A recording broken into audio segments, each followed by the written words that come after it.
2021 was another solid year in the comic book industry, overcoming the challenges of coronavirus, the closing of theaters worldwide, and of course Comic-Con being held in person. Comic book movies that had been postponed have came back to theaters, and the live-action web series that Marvel had put out with WandaVision, Falcon the Winter Soldier, Loki, and Hawkeye have all been excellent. I made this video on the eve of the release of Spider-Man No Way Home. People are really excited about it. It could be the first movie in the coronavirus era to make $1 billion at the box office. In saying that, today we're going to go over what I think are the top 10 comics released in 2021 in the printed page. Wow, time flies. This is my 6th annual report since the start of this channel. First founded in early 2016. I'll give you links in the description if you want to see those previous videos. I think I have good taste and my picks have held up over time. Speaking of those picks, let's do a recap of every top comic of the year since the birth of this channel. The top comic for 2015 was Divinity #1 from Valiant Comics. It's a story of a black Russian cosmonaut who's sent into a deep space mission by the Soviet government. He returns 55 years later in the future with the powers of a god, looking for his long-lost wife and daughter. The top comic for 2016 was The Fix #1 from Image Comics. It's a dark comedy story about two bumbling, corrupt cops in LA. It's also an expose on sleazy Hollywood excess, and it's laugh out loud funny. The top comic for 2017 was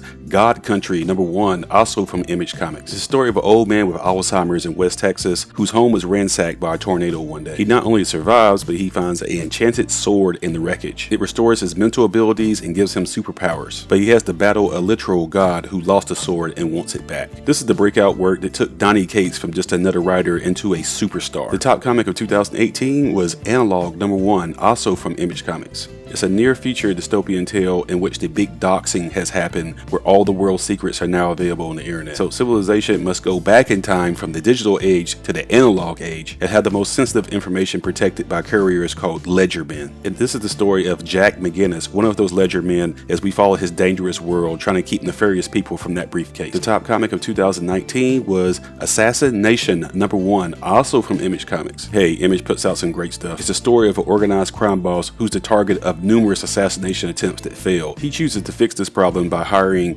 20 of the world's best assassins. So who better to stop the assassin than to hire an assassin? It's a ridiculous, over-the-top dark comedy in which 15 of the 20 assassins die in the first issue. The top comic of 2020 was Strange Academy #1 from Marvel Comics. This is the story of how Doctor Strange, the Sorcerer Supreme, has started a new school to help new young wizards develop their magic powers. And yes, it's Marvel basically doing their take on Harry Potter, but it was very well done. It was a big surprise hit for Marvel in 2020. The headmaster of the school is Brother Voodoo, and the instructors at the school include other magic-based characters such as the Scarlet Witch, Magic, Nathan Hellstrom, and others. Issue #1 introduces 10 new young characters into the Marvel Universe. This is just dying to be a Disney Plus animated show in the future. Okay, just 2 more things before we get started. There are rules that I have established of what is eligible for the 2021 list. I'll put those rules in the description so I can speed up this video, but please don't comment without reading that first. And lastly, before we get started, I want to recognize Peach Momoko. She's probably the biggest breakout artist of 2021,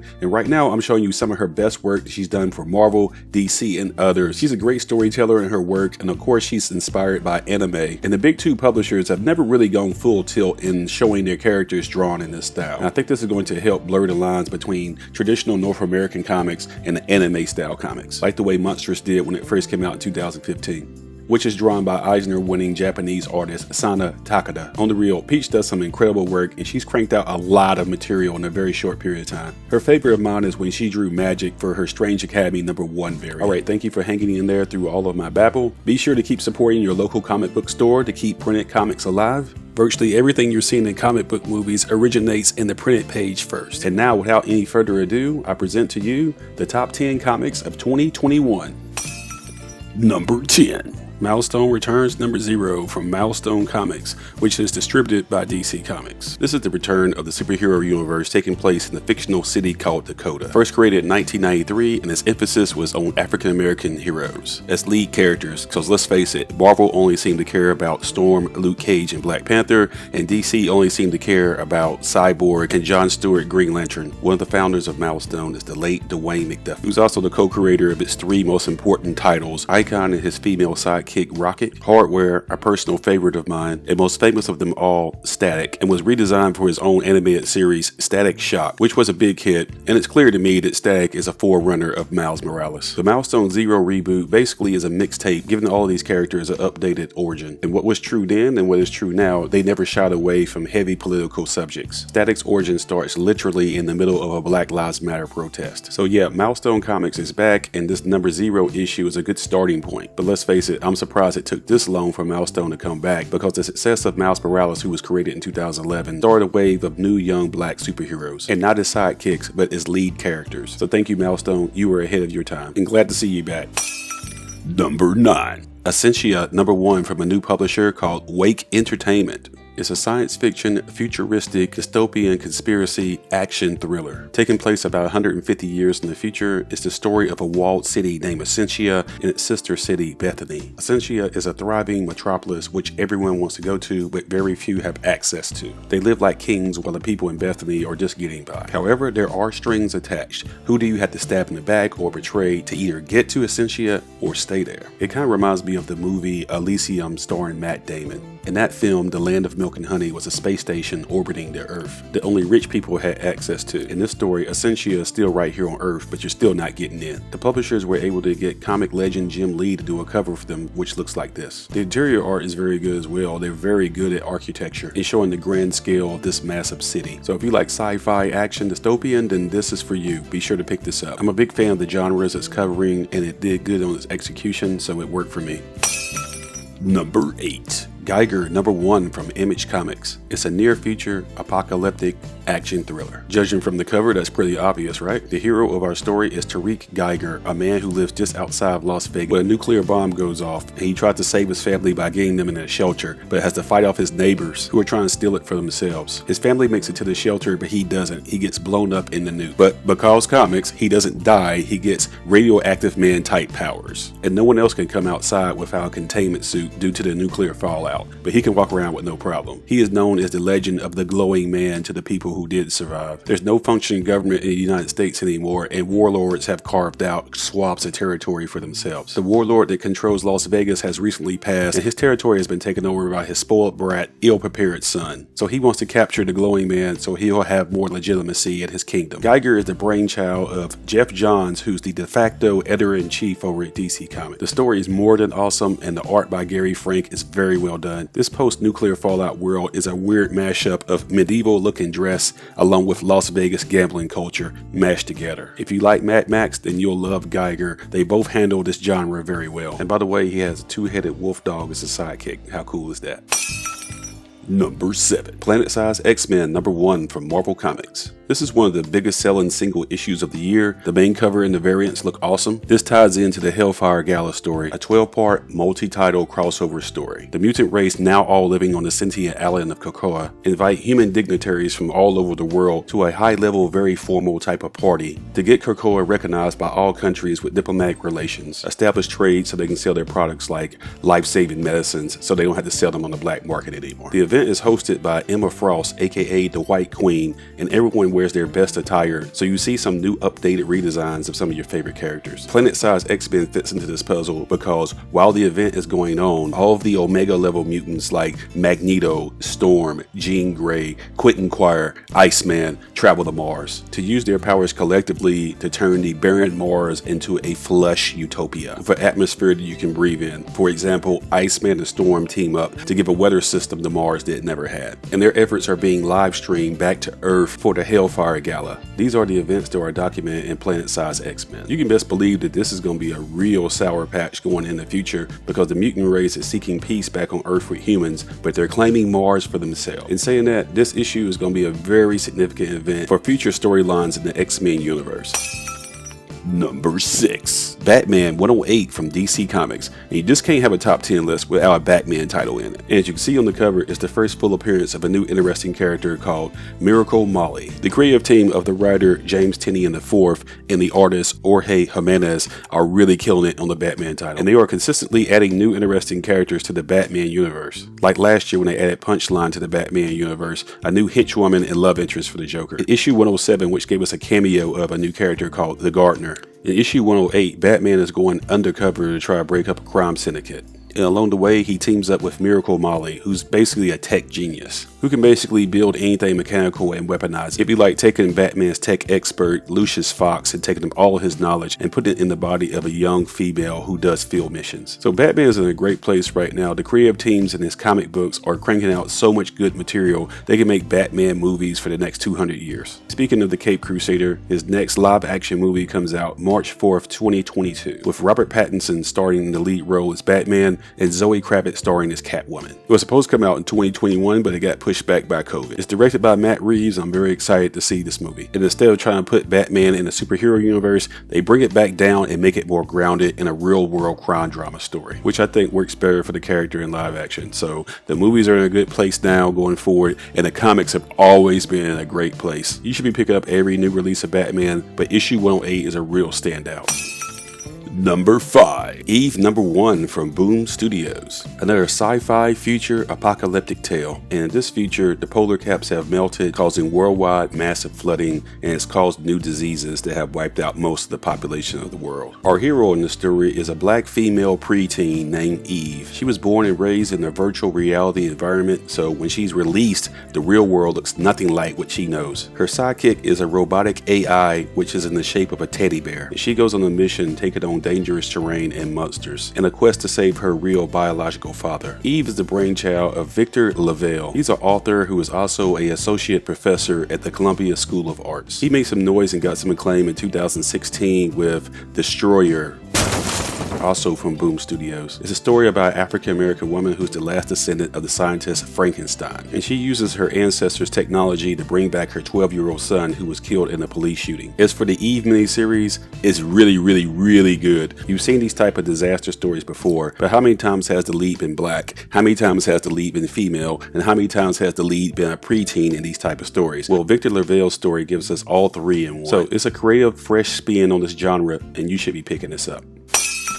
Number 4. Nocterra #1 from Image Comics. And guess what? It's another future disaster apocalyptic tale. I guess I'm a sucker for these type of stories, but hey, the authors are not lying. The future does suck. We're in it right now. So pick whatever impending doom you want and let's just roll with it. This is the story of a literal dark world in which the sun never comes out. It's dark 24 hours a day, all across the globe, every day, forever. And all along the countryside, you have thieves, looters, and mutated monsters. The hero of our story is Val Riggs, an Asian American woman in her early 20s, and she has the profession of what's called a ferryman. In other words, she drives an 18-wheeler through this dangerous territory, transporting important people and goods so society doesn't completely collapse. Of course, she has all types of great fighting skill and technology to help her in this mission. It's the brainchild of Scott Snyder, who got really famous for writing Batman during the New 52 era. He created the Court of Owls, by the way. And Tony S. Daniel is the artist. I've always been a big fan of his style. He's an underrated artist who draws superhero action like few do. Nocterra is a lot of fun. It's a fast-paced, full-throttle read. It doesn't spend a lot of time philosophizing. It gets right into the action and it's worth your time.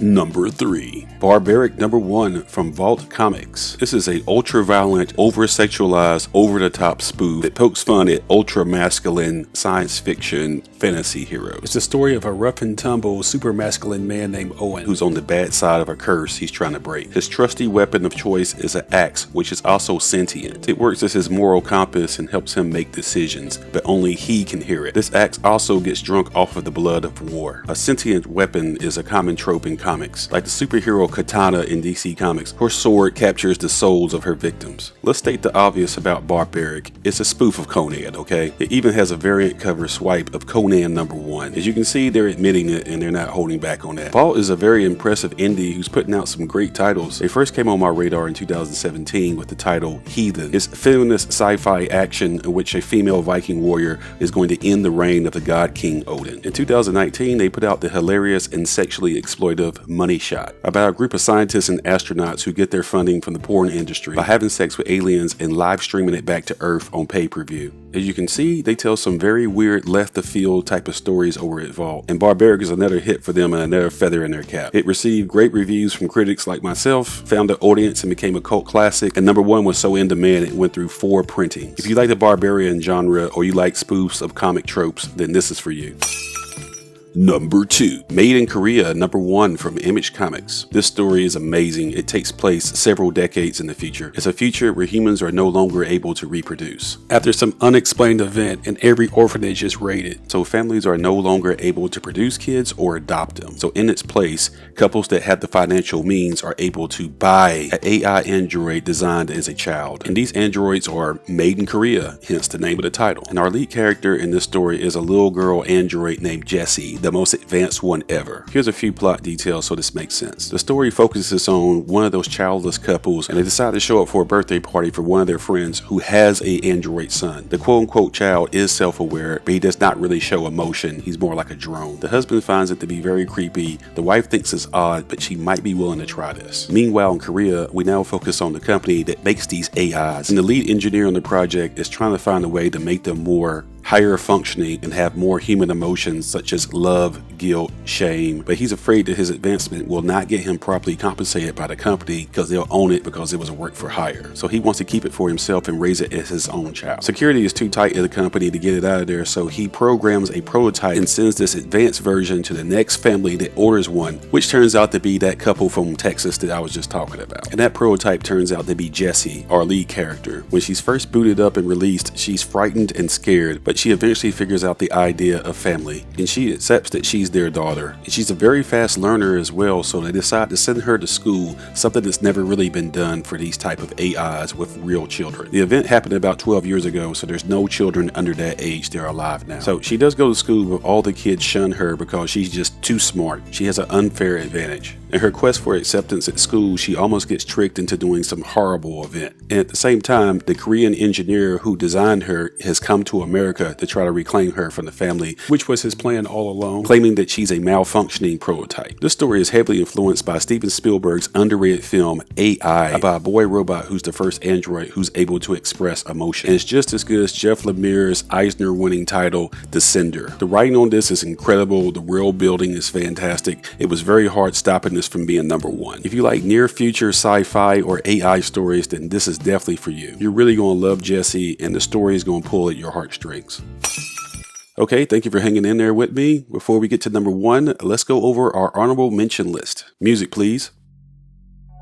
Robin, number 1 from DC Comics. This is the Damian Wayne Robin, and he wants to prove that he's the best fighter in the world by joining the Lazarus Tournament. You can say it's DC's Fight Club, and it's the first full appearance of Flatline, a new interesting and lethal female character in the DC universe. Stake number 1 from Scout Comics. This is a horror story with some comedic overtones, and it's a revenge story involving vampires, so it's sort of like an update on the Buffy the Vampire story. Star Wars Bounty Hunters, number 1 from Marvel Comics. This is the first part of a multi-title crossover, which involves every bounty hunter character from the Star Wars universe, with the lead character being Boba Fett and the grand prize being the much-wanted Han Solo. Shadow Man, number 1 from Valiant Comics. Cullen Bunn is probably the best writer on sci-fi horror, and this is his take on this interesting character. If you never heard of Shadow Man, it takes place in New Orleans with an African-American lead. Think of it as Moon Knight meets The Crow meets Batman. Hawkeye, Kate Bishop, number 1 from Marvel Comics. This is a good jumping on point if you are enjoying the Disney Plus show where Jeremy Renner is reprising his role as Hawkeye and Holly Stanfield making her MCU debut playing the Kate Bishop character. She's also in contact with characters like America Chavez via text, so it looks like a vehicle for a new run on the Young Avengers as well. Basilisk, number 1 from Boom Studios. Another solid sci-fi horror tale from Cullen Bunn.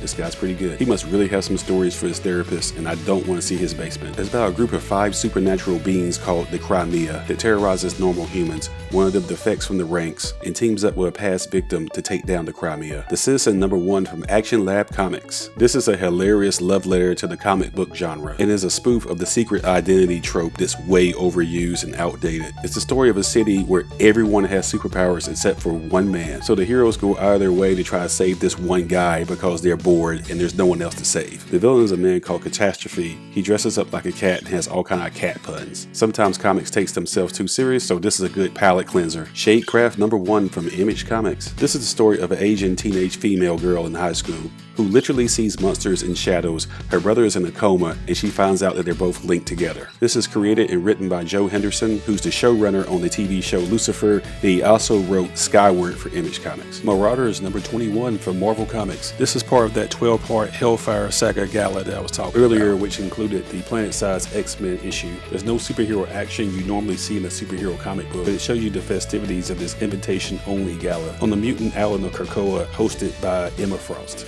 And just missing the top 10 is Harley Quinn, the animated series number 1 from DC Comics. This is a comic series that ties in directly to the animated series that's now on HBO Max. It's an R-rated, foul-mouthed, ultra-violent take on the Batman universe, focusing on Harley Quinn. She's left the Joker, she's hooked up with Poison Ivy, they've gotten married, and they're spending their honeymoon on the run from Commissioner Gordon, who's turned into an insane psychopath who's breaking more laws than the criminals he's trying to catch. So the web series is a must-see, and so is the comic that's tying into it. And by the way, Penny from the Big Bang Theory does the voice of Harley Quinn. Alright, the list has been pretty good so far, don't you think? The list is dominated by indies again, taking 6 of the top 10 spots. So now, without any further ado, I present to you the number 1 comic of 2021. Number 1. Future State Wonder Woman number 1 from DC Comics. First of all, this is not the Diana Prince Wonder Woman. This is a brand new character named Yara Flor. She's the daughter of an Amazonian warrior and a Brazilian river god. Let me give you a little background on the DC Future State project so this makes sense. It was a whole series of titles released in early January 2021 by DC, where they give us a possible future of our favorite characters from DC, with brand new characters in their place. And once again, it's a possible future, not a certain future. The Future State Superman is Jonathan Kent, the son of Clark Kent and Lois Lane. The Future State Batman is Tim Fox. This is the son of Lucius Fox, Bruce Wayne's tech expert. And as I stated, the Future State Wonder Woman is Yara Flor. And the Future State books were just a 2-issue miniseries, so that was DC basically saying, here's some ice cream. Do you like it? If you like this, I'll give you more. And I didn't just like it, I loved it. Here's a breakdown of what's happening in issue 1. Yara is killing a monster, and she wants to go to the underworld and present it as a gift to the god king Hades as an offering to get her sister back who's being held down there in the underworld. She also has a flying horse who's late to the battle, and she calls him, his name is Jerry. Yes, Jerry. This Wonder Woman is a whole lot funnier than the traditional Wonder Woman. A little forest fairy girl shows up that's going to be her sidekick, and Yara presents her plan and says if it doesn't work, she's going to stab Hades in the heart. The fairy explains that's a bad idea, and she will help Yara travel to the underworld to get her sister. To get to the underworld, you have to go to a way station, and it looks like whatever you presented in your own mind. So the way station to the underworld looks like a terminal at an airport. The fairy discusses her membership with a check-in clerk. Yara grows impatient with all this tedious talk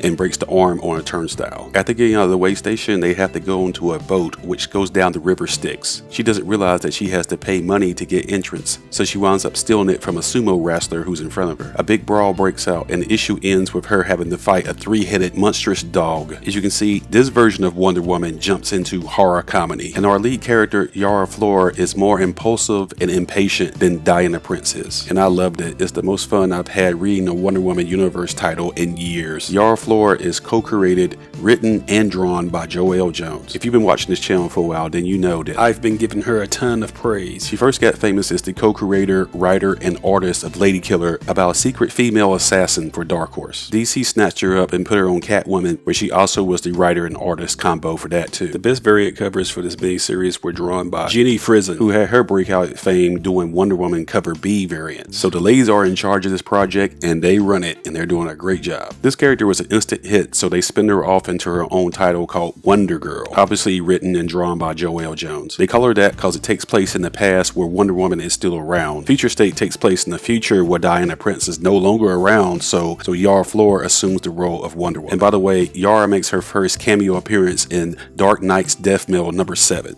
So I love the Yara Flor character, and I love the direction of what they're doing with her. She has the power and the strength like Diana Prince, but there's more humor in this, which I think is needed. So definitely pick up Future State Wonder Woman number 1 and everything that Yara Flor appears in.